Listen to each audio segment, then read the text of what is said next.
வணக்கம். இலங்கை செய்திகளுடன் நான் ரோஷன். விரிவான செய்திகளுக்கு முன் தலைப்புச் செய்திகள். கொழும்பு மாநகர சபையில் ஆட்சி அமைப்பதற்கு வாக்கெடுப்பு நடத்தப்பட்டாலும் தேசிய மக்கள் சக்தியின் மேயர் வேட்பாளரை வெற்றி பெறுவார் என்று சுனில் வட்டக்கல தெரிவிப்பு. வடக்கு கிழக்கு பிரதேசங்களில் உள்ளூராட்சி சபைகளில் தமிழரசு கட்சிக்கு தேசிய மக்கள் சக்தி ஆதரவளிக்கப் போவதாக ஊடகங்களில் வெளியான செய்திகளை மறுத்துள்ள பிமல் ரத்நாயக்க.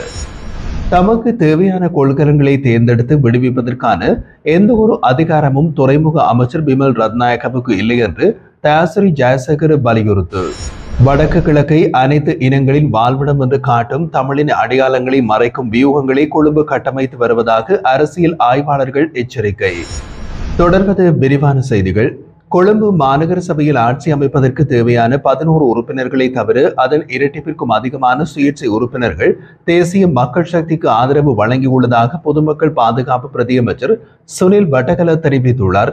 வாக்கெடுப்பு நடைபெற்றாலும் தேசிய மக்கள் சக்தியின் மேயர் வேட்பாளரை வெற்றி பெறும் என்பதில் எந்த சந்தேகமில்லை என்றும் அவர் குறிப்பிட்டிருந்தார்.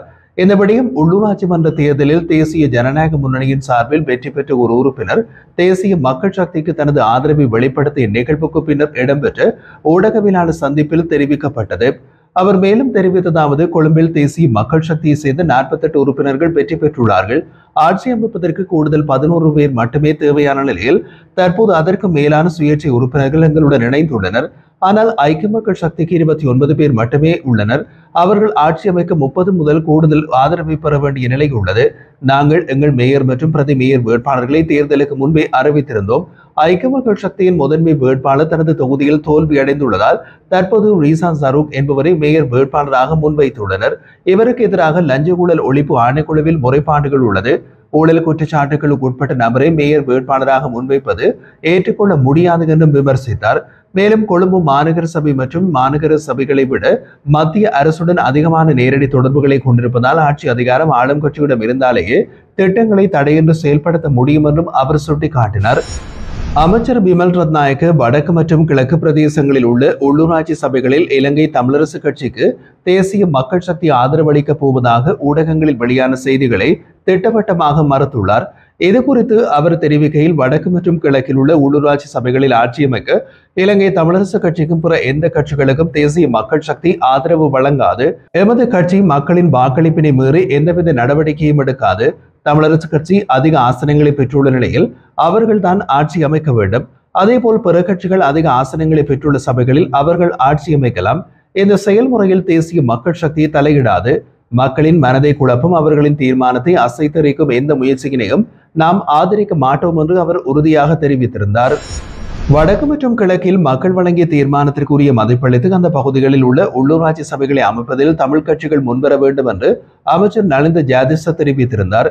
இது தொடர்பாக அவர் மேலும் கூறுகையில், மக்களின் விருப்பத்திற்கும் விரோதமாக எவரும் செயல்பட முடியாது. உள்ளூராட்சி சபை தேர்தலில் வடக்கு கிழக்கு பகுதிகளில் மக்கள் வெளிப்படுத்திய ஆணைக்கு ஏற்ப தமிழ் கட்சிகள் செயல்பட வேண்டும். ஒவ்வொரு சபையிலும் அதிக ஆசனங்களை பெற்றுள்ள கட்சிக்கு ஆட்சி அமைப்பதற்கான வாய்ப்பு வழங்கப்பட வேண்டும். மற்ற கட்சிகள் அந்த வாய்ப்பை மதித்து ஒத்துழைக்க வேண்டும். அதை புறக்கணித்து குறுக்கு வழிகளில் ஆட்சியினை கைப்பற்றும் முயற்சியில் ஈடுபடக்கூடாது. அது நேரடியாக மக்களின் தீர்மானத்திற்கு எதிரானது எனவும் அத்தகைய செயல்கள் மக்களின் நம்பிக்கைக்கு விரோதமான துரோகமாகும் என்றும் அவர் தெரிவித்திருந்தார். சர்ச்சைக்குரிய 323 கொள்கலன்களில் புலிகளின் ஆயுதங்கள் இருந்ததா என்ற கேள்விக்கு அரசாங்கம் தெளிவான பதிலை வழங்க வேண்டும் என்று ஸ்ரீலங்கா பொதுஜன பெரமுன வலியுறுத்தியுள்ளது. இது தொடர்பாக கட்சியின் பாராளுமன்ற உறுப்பினர் DV சாணக்க வெளியிட்ட கருத்தில் சிவப்பு லேபிள் ஒட்டப்பட்ட 323 கொள்கலன்கள் துறைமுகத்தில் சுங்க சோதனைகள் என்று வெளியேற்றப்பட்டுள்ளது. இந்த கொள்கலன்களில் என்ன இருந்தது என்பது குறித்த சந்தேகம் சுங்க அதிகாரிகளிடமே எழுந்துள்ளது. இதில் ஆயுதங்களா போதைப் பொருட்களா இருந்தது என்பது பற்றி அதிகாரப்பூர்வ விளக்கம் இன்னும் வழங்கப்படவில்லை. ஜனாதிபதி தேர்தல் வழியில் அனுருகுமார திசாநாயக்கவுக்கு ஆதரவு தெரிவித்து அர்ஜுன் ஆம்பி குறித்த கொள்கலன்களில் தாய்லாந்தில் இருந்து வந்த புலிகளின் ஆயுதங்கள் இருந்ததாக கூறியுள்ளார். இது அதிகாரிகள் எழுப்பிய சந்தேகங்களுடனும் பொருந்துகின்றது. நாங்கள் இந்த விவகாரம் தொடர்பாக முறையிட்டுள்ளோம், விசாரணையை கோரியுள்ளோம். எனினும் அரசு இனமும் உண்மையினை மறைத்து வருகின்றது. கொள்கலன்களில் என்ன இருந்தது, எதற்காக அவை சோதனையின்றி விடுவிக்கப்பட்டது, ஏன் இவ்வாறு நீண்ட காலமாக மறைக்கப்படுகிறது என்பதற்கான தெளிவான விளக்கம் அரசாங்கம் வழங்க வேண்டும் என்று அவர் வலியுறுத்தினார். வடக்கு மற்றும் கிழக்கு மாகாணங்களை அனைத்து இனங்களின் வாழ்விடம் என்று காட்டும் வகையில் தமிழின அடையாளங்களை மறைக்கும் பல்வேறு வியூகங்களை கொழும்பு நிர்வாகம் ஏற்கனவே கட்டமைத்து செயல்படுத்தி வருகிறது என்று அரசியல் ஆய்வாளர்கள் எச்சரிக்கின்றனர். மேலும் இதே நோக்கத்தில் தமிழ் அடையாளங்களை அடைக்கும் புதிய வியூகங்கள் தற்போது திரைமறைவில் வடிவமைக்கப்பட்டு வருகின்றன. ஆனால் அதனை எதிர்த்து திட்டமிட நடவடிக்கைகளை மேற்கொள்ளும் முனைப்போ அவ்வாறான சிந்தனையோ இல்லாமல் தமிழ் அரசியல் கட்சிகள் வரும் உள்ளூராட்சி ஆட்சி அமைப்பை பற்றிய பேச்சுக்களில் சிக்கிக் கொண்டிருக்கின்றது. உலக அரசியல் ஒழுங்குகள் மாற்றமடைந்துள்ள நிலையில் முரண்பாட்டில் உடன்பாடு என்ற புவிசார் அரசியல் சூழ்நிலை உருவாகியுள்ளது. இந்த நிலைமைக்கு ஏற்ப இலங்கை அரசியல் மற்றும் ராஜதந்திர வட்டாரங்களில் சிங்கள வியூகங்கள் நுட்பமாக கட்டமைக்கப்படுகின்றன. இலங்கை அரசு ராஜதந்திரிகள் கட்சி அரசியலை கடந்து புவிசார் அரசியல் போக்குகளை ஆராய்ந்து செயல்படுகிறார்கள். இந்த சூழலில் தமிழ் அரசியலுக்கு சர்வதேச மட்டத்தில் எதிரிகள் மேலும் அதிகரிக்கக்கூடிய அபாயம் உள்ளதாக ஆய்வாளர்கள் சுட்டிக்காட்டுகின்றனர். பிரதான சிங்கள அரசியல் கட்சிகள் தமக்கிடையே போட்டி மற்றும் முரண்பாடுகளில் ஈடுபட்டிருந்தாலும் தமிழர் விவகாரத்தை கையாள்வதில் அவை ஒரே கோட்பாட்டில் செயல்படுகின்றன. இதற்கான சிறந்த எடுத்துக்காட்டாக இலங்கை ராஜதந்திர சேவை சுட்டிக்காட்டப்படுகிறது. இத்தனைக்கு மத்தியிலும் தமிழ் தேசிய கட்சிகள் கட்சி அரசியலை தாண்டி பொது நலவாத பொது பொறிமுறை அடிப்படையிலான ஒரு ஒருங்கிணைந்த ராஜதந்திர நடவடிக்கைக்கு தயாராக இல்லை என்பதும் கவலை அளிக்கின்றது. மாறாக தேர்தல் அரசியலும் அதற்கான வியூகங்களுமே முக்கியமாக்கப்பட்டுள்ளது. எனவே இக்கட்டான சூழ்நிலையில் மக்கள் தங்களுடைய சிந்தனைகளை கட்சி வரம்புகளை தாண்டி விரிவுபடுத்தி விழிப்புடன் எதிர்ப்பு கொள்ள வேண்டிய தருணம் இது என்றும் அரசியல் விமர்சகர்கள் வலியுறுத்தியுள்ளனர். துறைமுகத்தில் ஆயிரக்கணக்கான கொள்கலன்கள் தேங்கியிருக்கும் நிலையில் அதில் இருந்து 323 கொள்கலன்கள் மாத்திரம் எவ்வாறு தேர்ந்தெடுக்கப்பட்டு விடுவிக்கப்பட்டது என்பதில் உள்ள சந்தேகங்கள் குறித்து விளக்கம் வழங்காமல் உண்மையினை மூடி மறைக்கும் அரசாங்க நடவடிக்கையை பாராளுமன்ற உறுப்பினர் தயாசிறி ஜெயசேகர் கடுமையாக விமர்சித்துள்ளார். இது தொடர்பாக இரண்டாவது முறையாக குற்றப்புலனாய்வு திணைக்களத்தில் வாக்குமூலம் அளித்த பிறகு ஊடகங்களுக்கு கருத்து வெளியிட்ட போது தமக்கு தேவையான கொள்கலன்களை தேர்ந்தெடுத்து விடுவிப்பதற்கான எந்த ஒரு அதிகாரமும் துறைமுக அமைச்சர் விமல் ரத்நாயக்கவுக்கு இல்லை என்று வலியுறுத்தினார்.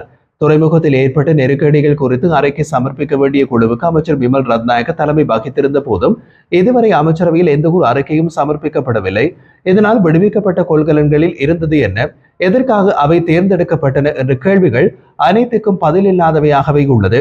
சுங்க ஆணையாளரிடம் தொடர்புடைய தகவல்களை கோரிய போதும் தகவல் அறியும் உரிமை சட்டத்தின் பிரிவு 5(1) காண்பிக்கப்படும் காரணங்களுக்காக தகவல்கள் மறக்கப்பட்டதாகவும் தயாசிறி ஜெயசேகர் தெரிவித்தார். வெளிப்படையான விசாரணைகளுக்கு பதிலாக சோதனை என்று விடுவிக்கப்பட்ட கொள்கலன்கள் குறித்து எங்களால் வெளியிடப்பட்ட கருத்துக்களுக்கு முறையிட்டுள்ளனர். மேலும் பாராளுமன்ற உறுப்பினர் அர்ஜுனா சில புதிய தகவல்களை வெளியிட்டும் அதற்காக விசாரணைகள் செய்யாமல் எங்களை குற்றம் சாட்டுகிறார்கள் என்றும் அவர் குற்றம் சாட்டினார். துறைமுக அமைச்சருக்கு சுங்க திணைக்களத்தின் கீழுள்ள கொள்கலன்கள் தொடர்பாக தீர்மானிக்க அதிகாரம் இல்லாத நிலையில் விமல் ரத்நாயக்க மேற்கொண்ட நடவடிக்கைகள் நாட்டுக்கு பாரிய இழப்புகளை ஏற்படுத்தியுள்ளது. எனவே அவரை குற்றப்புலனாய்வு திணைக்களத்திற்கு அழைத்து விசாரணைகளை நடத்த வேண்டும் என்றும் தயாசிறி ஜெயசேகர் வலியுறுத்தி இருந்தார். இவ்வாறான சூழலில் உண்மையை வெளியிட முயல்வோரை ஆட்கொள்கின்ற அரசாங்கத்திற்கு எதிராக எவ்வாறான சவால்களை எதிர்கொண்டாலும் நியாயத்திற்காக பாராளுமன்றத்திலும் அதற்கு வெளியிலும் தொடர்ந்து போராடுவோம் என்றும் அவர் உறுதிமொழி தெரிவித்திருந்தார்.